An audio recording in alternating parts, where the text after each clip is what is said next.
Hi, everybody. I'm Faith Moore, and this is Princess State of Mind, episode 15.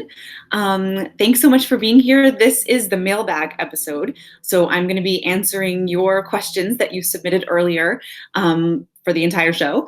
And I've got some great questions. You guys you always come up with the best things to talk about. And I love doing these because I just get to talk about all kinds of fun and interesting things. So that's what we're going to do for this show.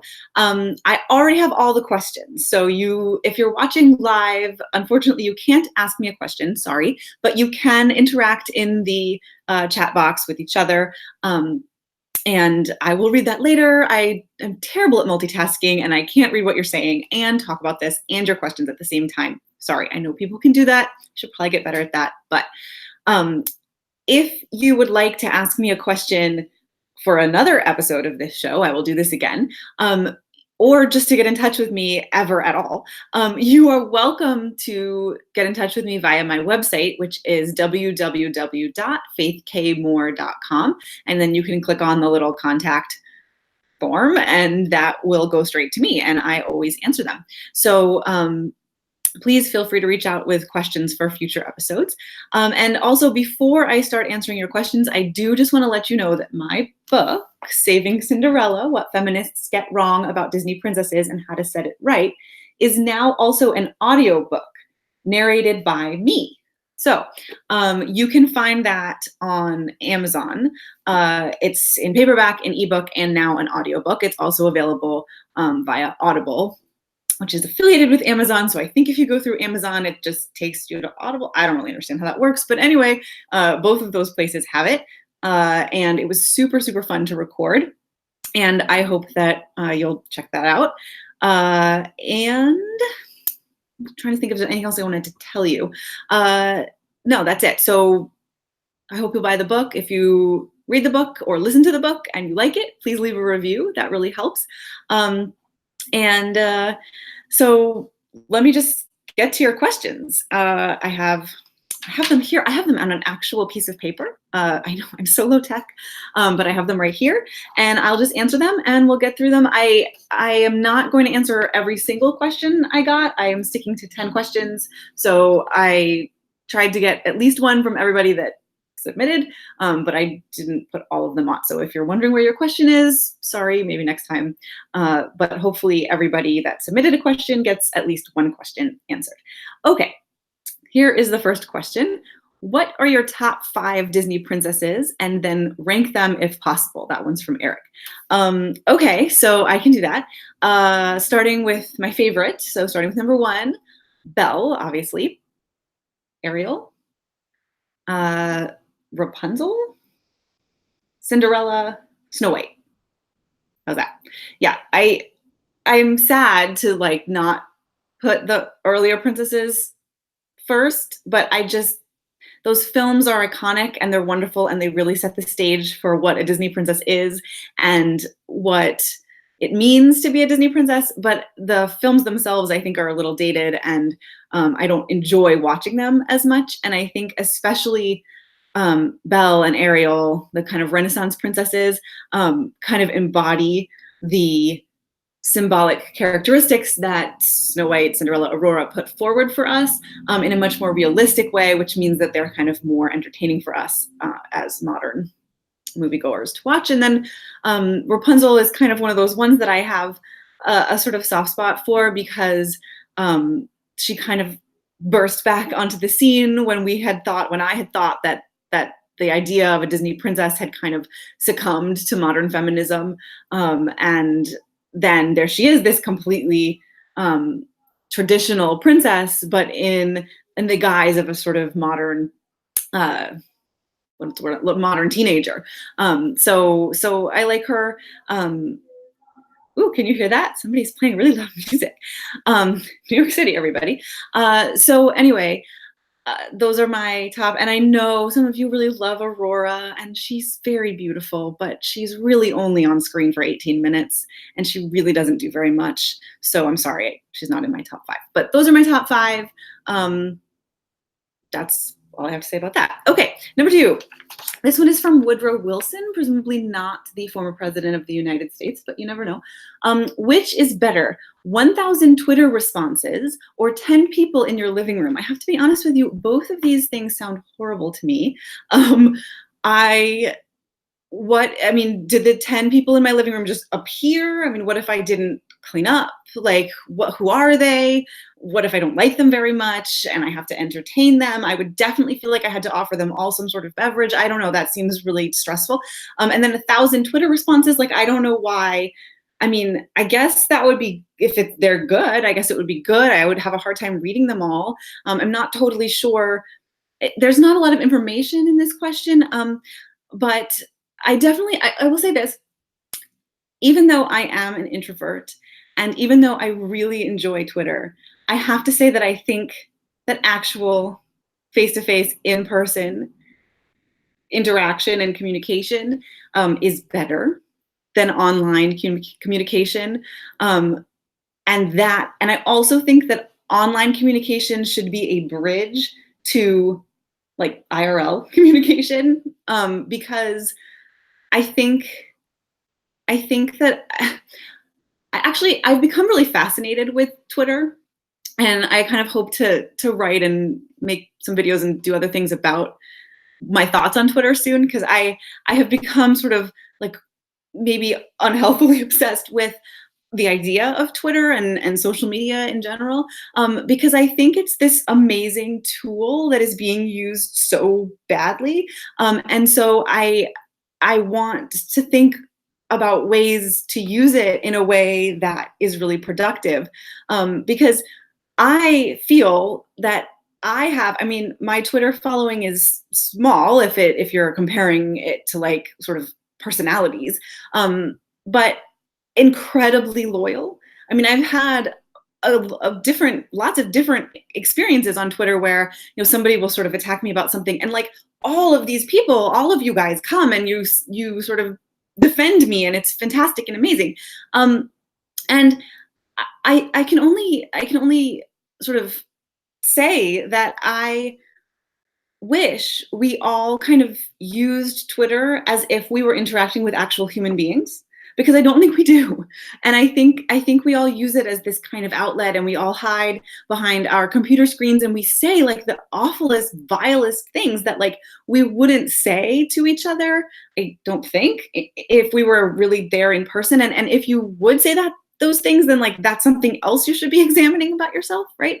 So I think, for me, I think that I guess 10 people in my living room would be really uncomfortable for me, but I think it would be better than trying to interact with 1,000 faceless people on Twitter. And I also would encourage you, if you're watching this and you care what I think about this, I really would encourage you to adopt some rules for yourself about your social media usage.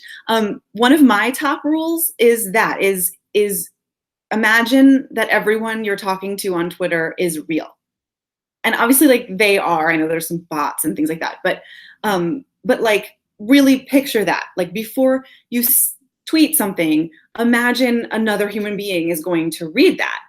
And because there's all kinds of things that we do on Twitter, like we do all this gotcha stuff, and we own each other, and we retweet and we make a joke, so that like, and that's fine every once in a while. I mean, we do tease each other in real life and we make fun of people in real life, but I think it's also, Twitter is also this kind of amazing invention whereby people from all over the country and the world can interact with each other instantly. And people who are shy can think before they speak, or before they type, and people who struggle to be in crowds can be here and talk to people. And I just think that's a really positive and wonderful thing, and we should be using it that way. I hope we do. And I have met in real life some amazing people that I met through via Twitter, and so I just think that we should be rethinking this. And even if like other people that you're interacting with on social media aren't rethinking it, that doesn't mean that you can't rethink it, because you will be happier. Even if that person is still angry and mean, you will be happier. Like I now almost never respond to people being nasty, and I'm calmer. Like I used to respond, and then I used to go away and think about that a lot and think about what I was going to say, and ooh, I've got something great that I want to say about that, and then but why? You know, I just think like cut that out of your life and you'll be happier. I mean, that's my 2 cents. So I guess the answer to this question is the people in my living room. But please, before you descend on my living room, ask and maybe make an appointment, and I'll clean up so that and have some kind of like tea available. So that would be good. Yeah, don't invite yourself over to people's houses unless that's something that you that is okay between the two of you. I've definitely had people invite themselves over to my house, and I find that very uncomfortable. So, yeah, that's the answer to that question. Okay, Jason wants to know, if you were to design a princess, what would she be like? Feel free to be detailed. I feel like this is like a video game like player, like your avatar or something. I mean, a it doesn't say a Disney princess, a princess. I assume like a fairy tale princess, not like an actual princess, like Kate Middleton or something. So, okay, the most important thing about a fairy tale princess is that she is the embodiment of perfection. So she doesn't have to always behave perfectly, right? She can make mistakes and she can come to some realizations, et cetera, et cetera. But she has to, like, if the design, at the base of the design is that she is the ideal of womanhood. She is good. Okay, so she isn't ever going to like have an abortion, right? We had that thing a while ago. We need a Disney princess who's had an abortion. We don't. So she can't do sort of, she can't kill people. She can't be unnecessarily mean to people, right? So like she has to have a sort of baseline of just she is good. Then she has to be, so on top of that, then we have to meet her at the point where she is breaking away from her childhood self and trying to make her way to her adult self. So we can't have someone like Merida from Brave, for example, who is trying to get what she wants while not breaking away, right? She's trying to change her mother. She's trying to stay within her family of origin unit, but get what she wants. So that's not going to happen. So she has to have some conflict between her childhood self, usually her family of origin, or some sort of mother figure, often an evil mother figure, to represent that tension. And she has to be moving towards adulthood. Okay, she also has to have a very specific dream of her own that isn't related to a man. None of the early princesses or the Renaissance princesses have dreams that have to do with finding a guy. The later princesses that are supposed to be feminist have dreams that only are about men. For example, Pocahontas's dream is really amorphous. She talks about a spinning arrow. The spinning arrow turns out to be John Smith, which is a guy. So her dream is literally a man. That's not what Disney princesses or princesses and fairy tales are about. They want to break away because they want to do X thing, right? And the thing that they want has to be something that fulfills them. So Ariel longs to be human. She wants to be part of that world and part of that culture, right?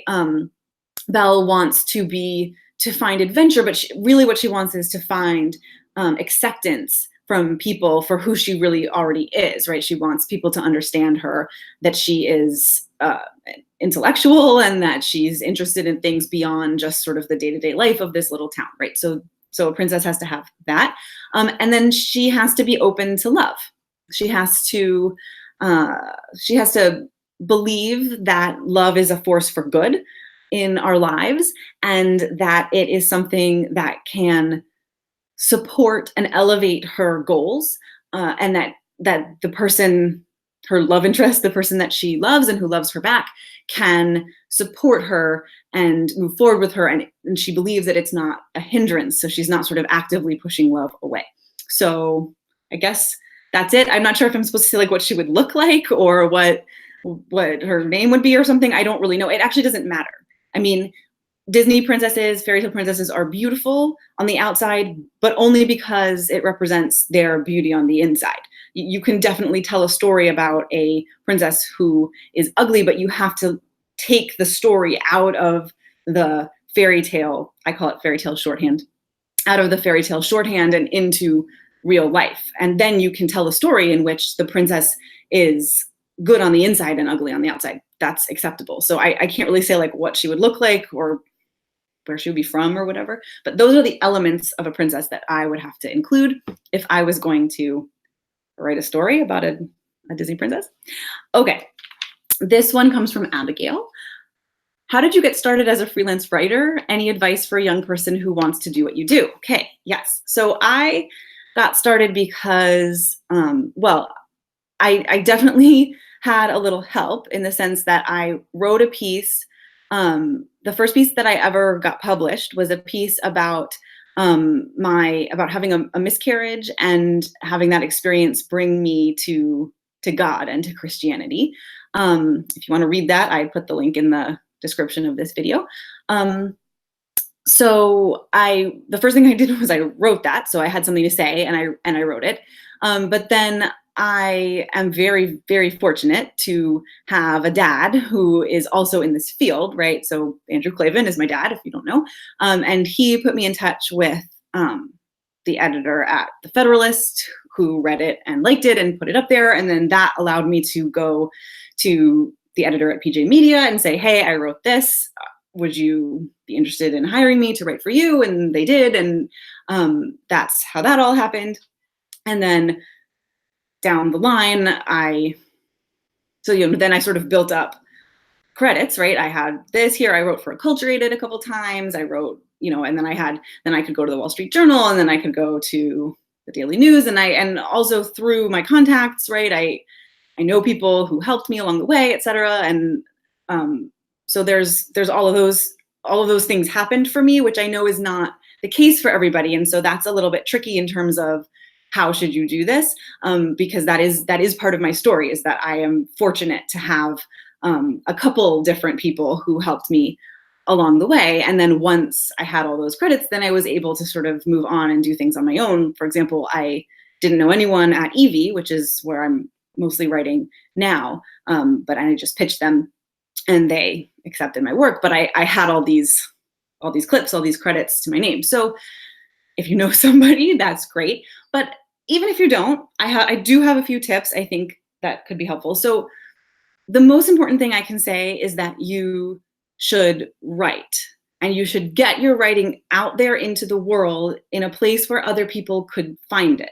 So the easiest way to do that is to start a blog. And the thing about blogs is that they're really annoying because you're writing and you're putting it out there and you're not making any money. And if you don't have any sort of following, like maybe nobody is reading it. And that feels like, why am I spending all of this time and energy doing this thing that nobody is reading at all? But when you go to submit something somewhere or pitch someone something somewhere, you can say, I have this blog. Here are some links to some of my work, and they can at least see like, okay, this person can write, this person, has established this blog, they have this many followers, et cetera, right? So that is a good first step, is to have a blog and get into the practice of writing regularly. Figure out what it is that you want to write about. What is your topic, right? Mine is women, feminism, women in literature, Disney princesses, this sort of big umbrella of like women in literature and our culture and what is going on with that today, right? Very broad, but yours can be that. Try not to think of something too specific, like, Disney movies from 1990 to 1991 or something, think of something broad that has cultural relevance, and start writing about it. So there's that. So then you'll have some things available for people to look at if they are interested in hiring you for something.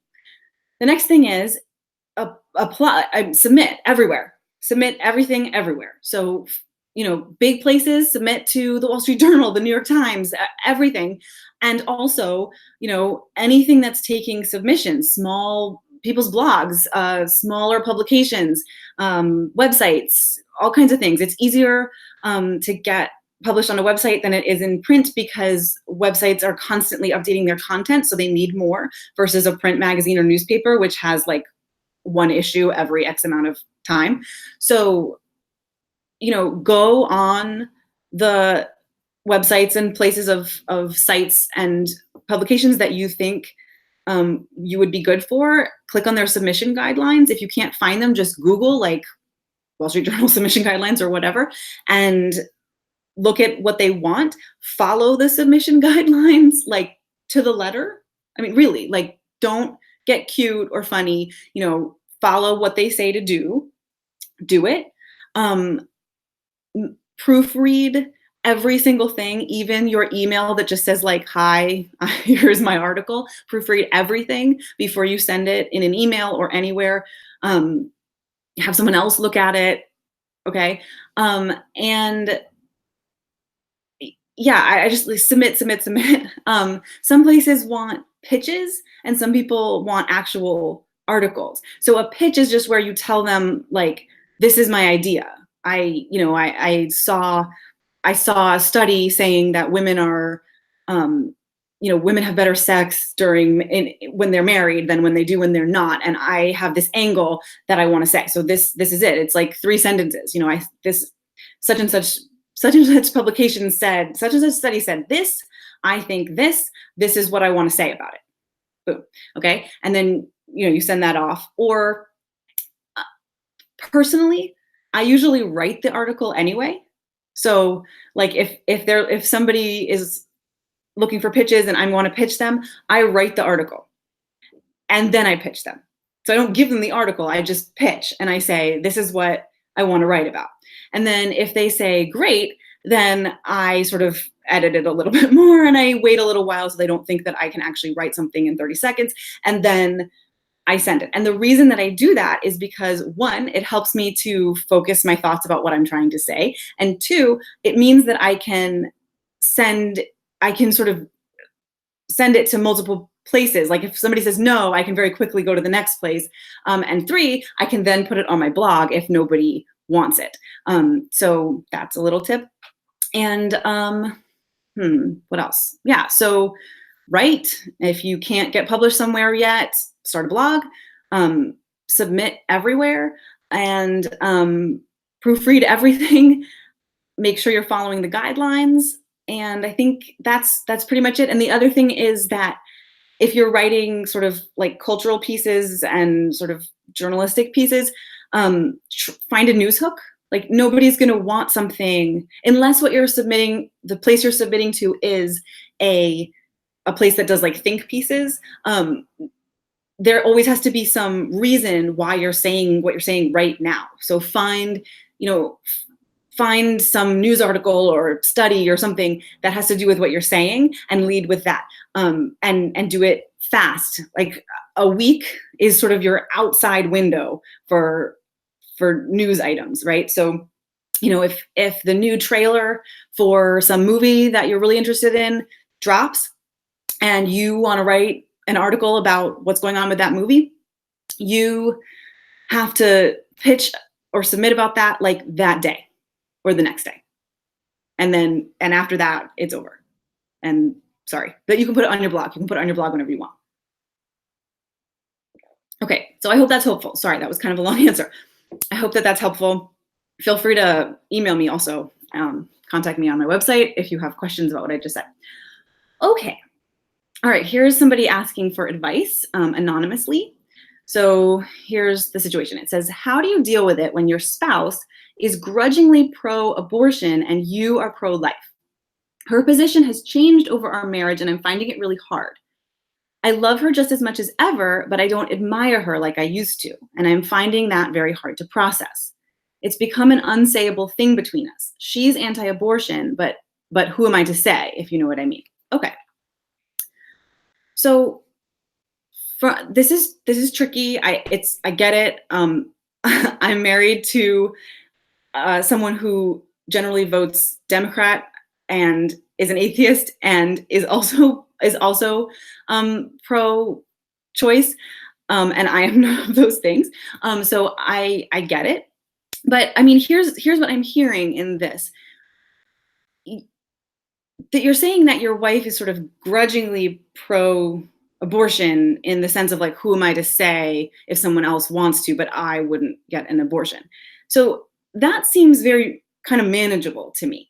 um, People of goodwill can disagree. People who love each other can disagree. They can even disagree on the topic of abortion. And I know that abortion is really charged because those of us who are pro life believe that abortion is actually the killing of an innocent child, and that it's hard to sort of fathom why someone else would eh, find that acceptable, even if they're saying they wouldn't do it themselves. It's hard. I understand that. But there are places that there are ways that we can come at this issue. Even we can be, what I'm saying is people can be pro abortion and not be evil. And I think what you're saying about your wife is that she feels like, how can I make a decision for someone else when they're in this really awful position of they've been raped, or they're so poor that they can't have a child, or all of these really awful things. And I think I don't know, I can have sympathy for that. I certainly have sympathy for women who are in that position. I don't think that they have the right to end the baby's life, but that doesn't mean I don't have sympathy for them. And it sounds like your wife does have sympathy for them, and that, I think, we can sort of get on board with that. I think um, when when disagreements around things like abortion happen in marriage, I think that the key issue is to determine together what will happen if you are, God forbid, in a situation where you know somebody who is pro-abortion might feel that they want an abortion. I don't know what your situation is in terms of having children or whatever, but that is something that should be decided beforehand. So, for example, my husband and I differ about this issue, but we have come to an agreement that if, God forbid, anything was ever to happen in which there was some, that if I was pregnant and there was some problem, that he would not in any way pressure me to get an abortion. Right. So I think that is a place where you and your wife can maybe come to an agreement. It sounds like you can, because it sounds like she is saying that she wouldn't do it herself. So I think that's the most important. I think that's the place where you really run into marital issues, is when one of you is saying, I would totally get an abortion, and the other one is saying, no, never do that. So I think that's step one, is kind of to just decide that together, if that's something that could come up for you. And then I think, you're saying you find it hard to admire her, and I'm kind of wondering, like, why? Is it because you think she's advocating for murder? And I think, that is scary, but maybe, I mean, you say it's unstable, but maybe you can sit down and sort of work through exactly what it is that she's talking about. Because maybe if what she's saying is she just really has sympathy for these women who are in these difficult positions, then you can sort of say, like, yeah, I have sympathy for them too, but I really feel like the baby is a baby. And maybe she can say, like, I don't know what she'd say, but maybe, she would say, like, yes, I understand that. And I'm conflicted about that. I mean, the thing is, like, people can be conflicted about whether it's a baby or not. When you're talking about like two cells, I think that it's still a baby. It sounds like you think it's still a baby, but it doesn't look like a baby, and so you can have a conversation about that.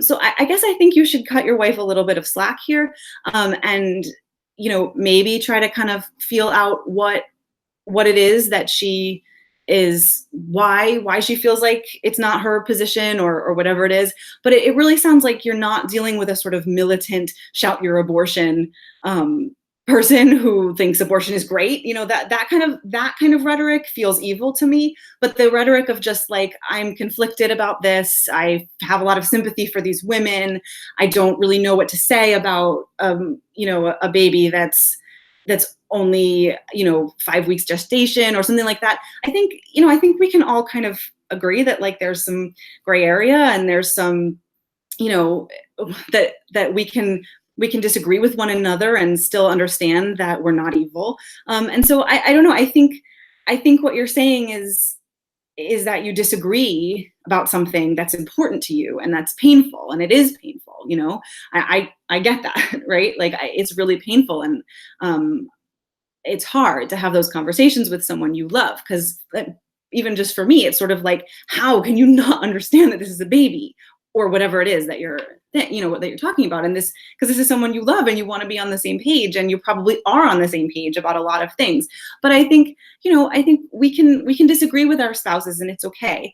And I think, if you just, maybe if you just kind of tease out a little bit more, like what it is that her problem is, in a loving way, that maybe you can sort of come to some understanding of where she's coming from.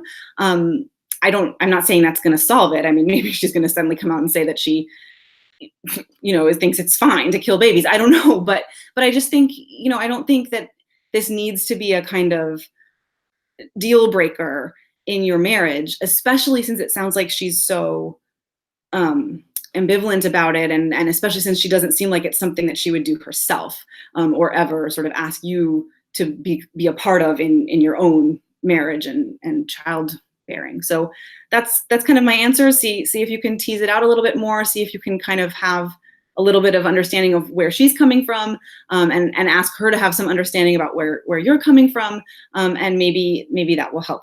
And check back in with me, see what happens. I hope, it's hard. It's really hard when you disagree with someone that you love. I think that's just it's painful. So good luck about that. Okay. From Twitter user at Nora Mackham. I'm not sure if I'm saying that right. I don't know if there's a way to say it, or if it's just words backwards.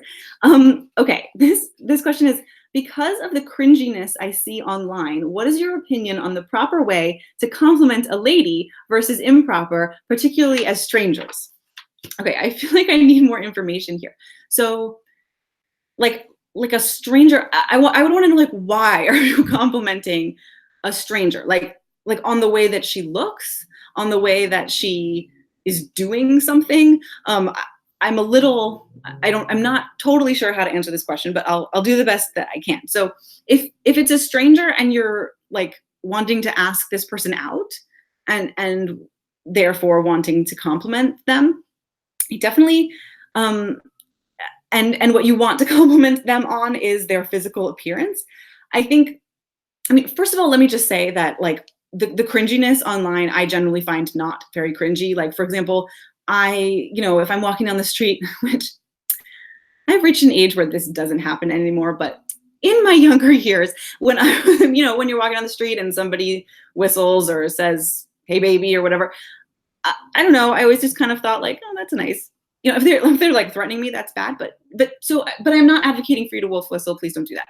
But I'm just saying I may not be the right person to ask, because a lot of this stuff that is cringy doesn't seem very cringy to me. But okay, let's see. If you want to compliment a woman's appearance and you don't know her, don't compliment her on something that is maybe sexual. For example, her legs, or her breasts, or her, I don't know what else, whatever. But like, compliment her, that I don't know, her clothes, or her hair, or her smile, her eyes, right? So let's just start there. You shouldn't really ever say anything sexual to a stranger, I think, is maybe good advice. I think, one thing that I think maybe guys can say if they're trying to make a compliment but they're worried, you can say, like, I'm a little worried this is going to come off wrong. I really don't mean it that way, but I just noticed you from across the room and I think you're very beautiful, or something like that, right? Definitely, if it's not like a romantic situation, then I don't know that you need to compliment somebody's appearance necessarily, although you can. If you're trying to compliment somebody on something that they're doing, I don't think there's any problems with that, and I don't think that's cringy at all. Like, hey, this is a great cup of coffee that you made. So I guess I'm not sure, like, what the purpose of the compliment is, but I mean, people like compliments. right? So as long as you're not being kind of like overly sexual or like turning something sexual that's not, like I think, and you're being genuine and you're being polite, I think that that should be fine. Um, try not to come across as super uncomfortable because I think that makes people uncomfortable. Like even if you are uncomfortable, you can be uncomfortable but not act uncomfortable. I think this is something that people actually don't understand. And it's something this is something my dad taught me is that like you can feel a feeling but act anyway. So you can be like super scared to walk into a room full of strangers and introduce yourself, and that's fine. And you can be really scared and you can be sweating and your hands can be shaking. This has been me, right? Your hands can be shaking and you can be sweating and you can want to run as far away as possible, or your mouth can be completely dry. That's something that happens to me when I get nervous is my mouth goes completely dry. Like literally there's no spit in my mouth. And all of those things can be happening and you can actually just walk into that room and meet the people anyway. You can. I know that sounds crazy, right? But you really can. So if you're trying to approach a woman because you want to get to know her better, either just because or romantically, you might feel really awkward, but try not to go up to her and say like, I'm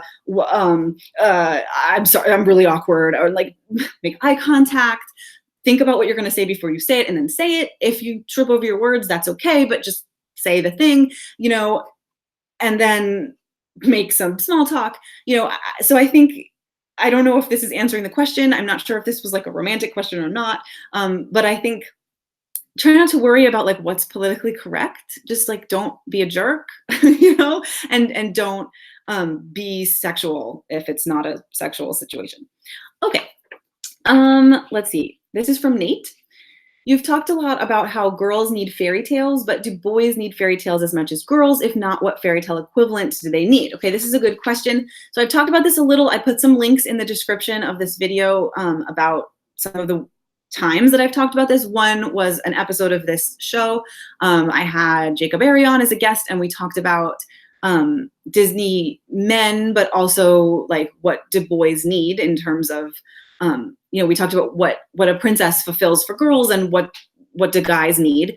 We talked about superheroes, and we talked about Disney princes.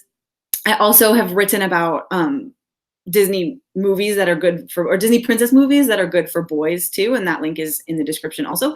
But to specifically answer this question, I think fairy tales have less, princess fairy tales have less to offer boys than they do girls, because it really is a girl's inner journey from child to adult. And even though there are princes, and in a lot of cases, the prince is this kind of daring, dashing, like stereotypical prince character riding in on a horse, that isn't really, what that means isn't really explored, because the prince is much more of like a symbol to represent that the girl is now ready to be a woman.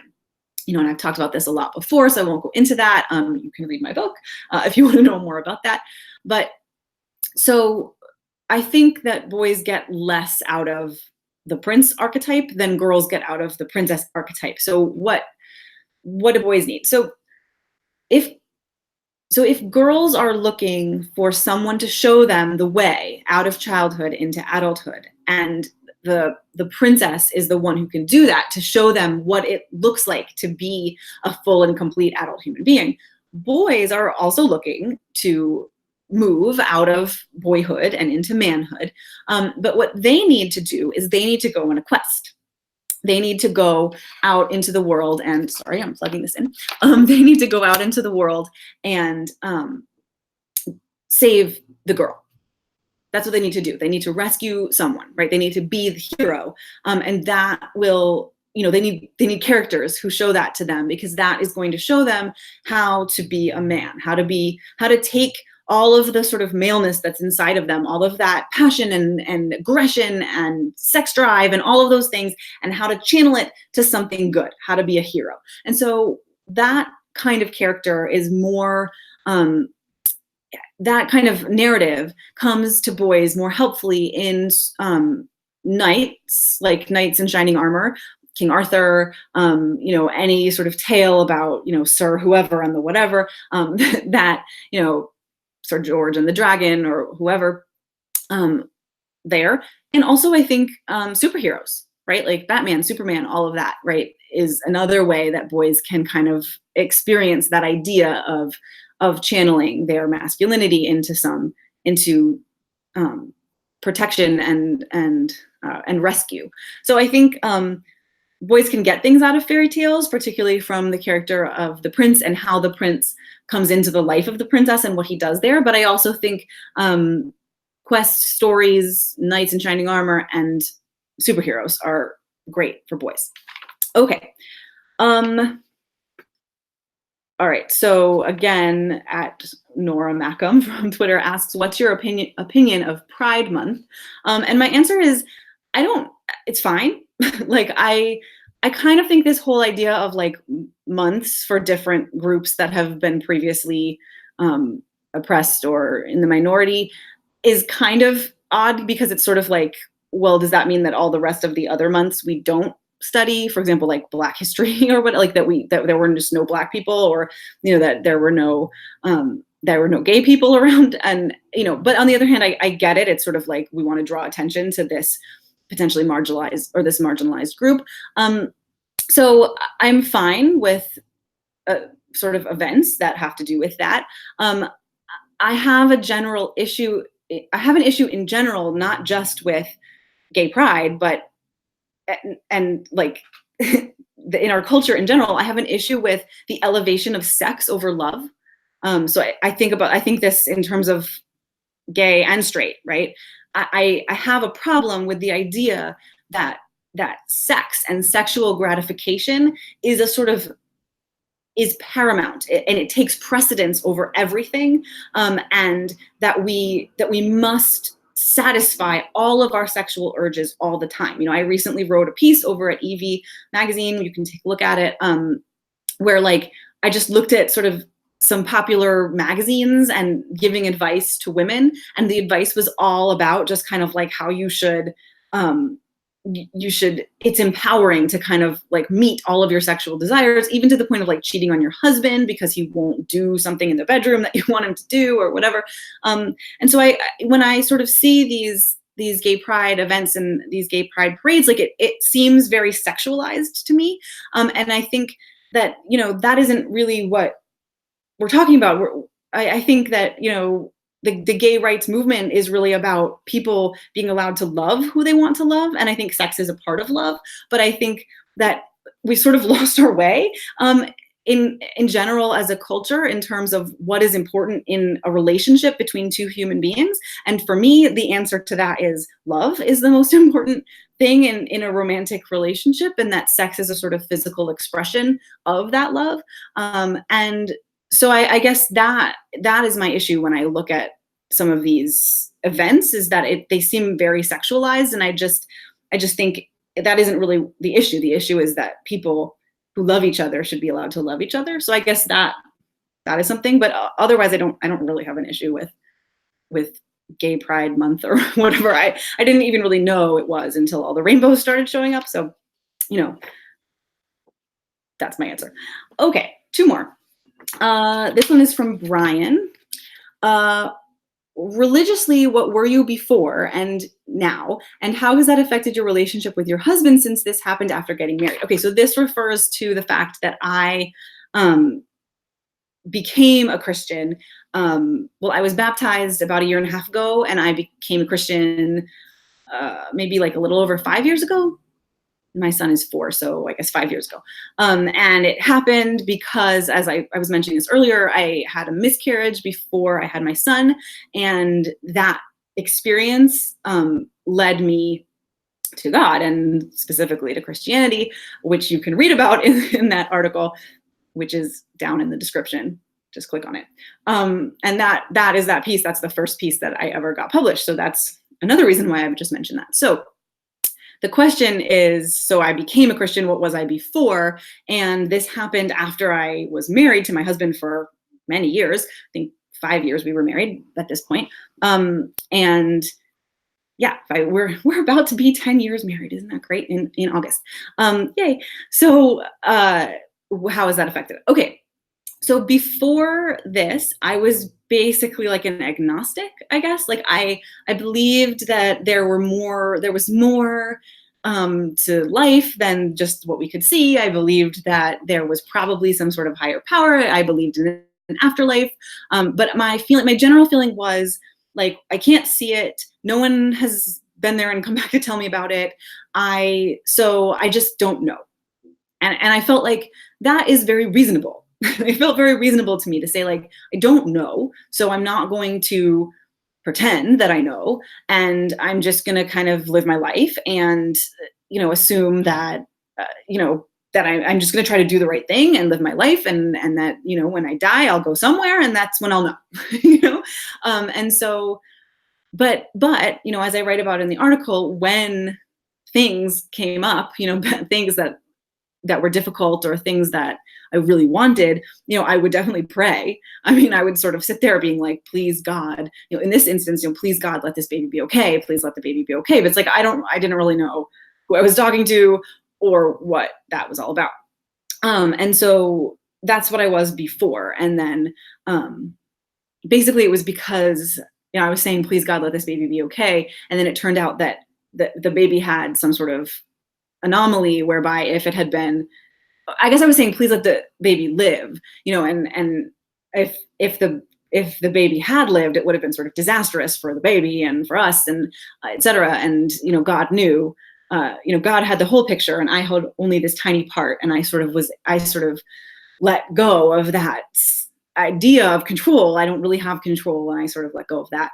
And that seemed like a really Christian idea to me. And, I didn't grow up with religion in my life at all. Those of you who know my dad, he converted after I had left the house. I was maybe in college or even graduated from college when that happened. So he converted, and then my brother converted. I also was gone, and so that was never a part of it for me. And in fact, I hung on much longer to my non-Christianness. I sort of was like, okay, that's fine. That's what they're doing. Great. And I would go to church with them when I was home, et cetera. But I just I didn't believe. And then I did come to believe. So I guess that's the answer to that part of the question. And then about my husband, I mean, I'm not going to tell you too much about my husband because he's not here to tell you, and he's not on social media or anything. So he's not a public persona in any way. But I guess from my perspective, I'm very lucky in that he completely and utterly accepts that this is who I am and this is what I want to do. And he's an atheist, and that's who he is. And I accept that that's who he is. I mean, that's who he was when we got married. And so, that I can't do anything about that. I mean, I pray about it, but that's who he is. And I totally accept that too. That's his choice. And so, I think our relationship is basically the same in the sense that we both support each other, and we love each other. And, he, and we just kind of accept that happened. I think when you get married, we were married when we were 26 when we got married, which is for New York City is pretty young, but I know is not super young for the rest of the country or the world. But when you marry someone, you're signing up for life. And if you guys don't change while in the entirety of your life, I mean, I think something's wrong, right? And you have to be willing to grow and change with each other.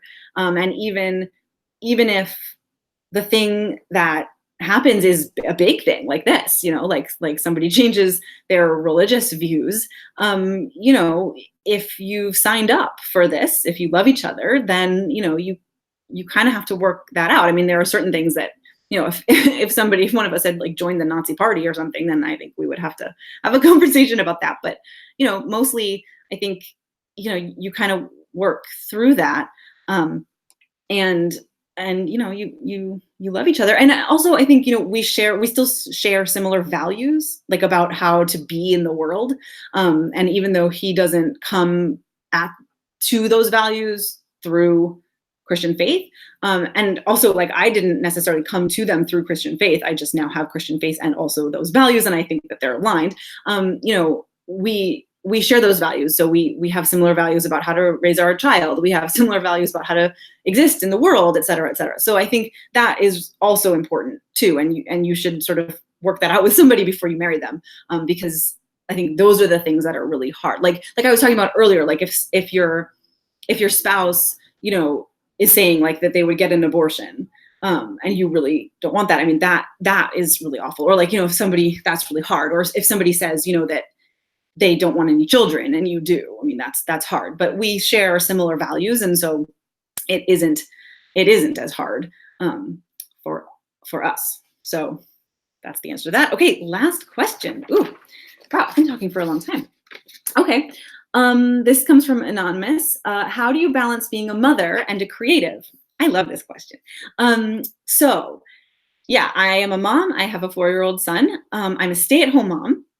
And I feel that I still get to claim this title, even though I also am a freelance writer, which means I actually do some work outside of, well, I do it in my home, but outside of being a mom. But I never work when I'm with my son, which also I don't think is necessary. Like I know people that do, like their kids are playing and they work, and that's totally fine. So I'm not saying you shouldn't, but what I am saying is I work during nap time.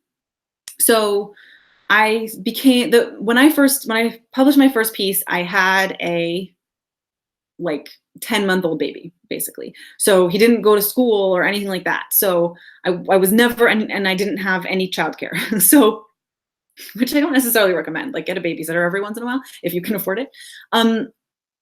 So I would put him down for his nap, and I would make a cup of tea and go to my little desk and I would write, and then he would wake up and I would just stop what I was doing and I would go get him.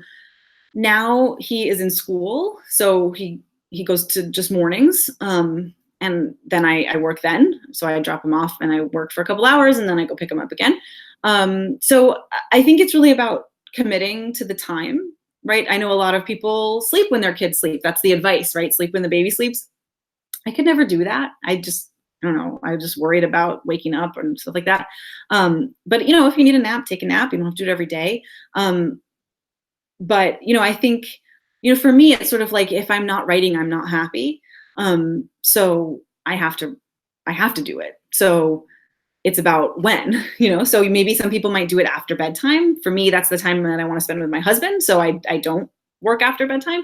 I definitely think when you have like a newborn baby, if you aren't exhausted and just falling asleep, you can put your kid down in the, I'm saying I don't work when my son is with me, but that's because like my son is talking to me. Like if he was to go in another room and play by himself, which when they're 4 is something that is rare, but if he was to do that, I could work, that would be fine. I think you can put your baby down in the little bassinet and, if they're looking at the ceiling and they're perfectly happy, you can work then. For me, I just focus better when I know that he's asleep.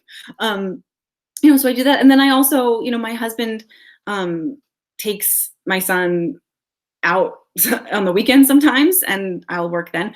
I think the trick is that I work kind of all the time that I'm not being a mom or hanging out with my husband. I'm always a mom, but you know what I mean? Like when I'm not actively doing something with my son, I work all the time.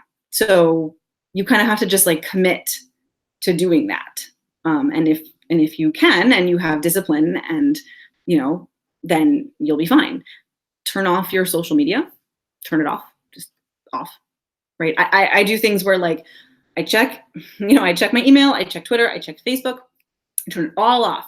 I work for a solid chunk of time, like an hour, 2 hours. I work for that amount of time, and then I get a little break and I have a little snack and I, check all those things, and then I turn it off, right? Because then you'll just be more productive, right? So it can be done. Okay, I'm out of questions. I'm out of time. That's it. Thank you so much for watching. I will be back in probably 2 weeks with another episode. I think I'm going to do an episode about Twitter. I think that'll be really fun. So I'll tune in for that. And in the meantime, you can find me at my website, www.faithkmore.com, on Twitter at faithkmore, or on Facebook at Disney Princess Addict. Please pick up a copy of my book if you haven't done it already. It's on Amazon. The link is down in the description of this video. You can read it like this in a paperback. You can read it in an ebook version. You can listen to me talk to you for 7.5 hours on the Audible version. So please, like, there's no reason why you shouldn't get this book. So please do that and write a review. And I hope that you've enjoyed this. I've enjoyed talking to you. And I'm going to now go and open a window because it's really hot in here. And I hope that you have a wonderful day. Bye.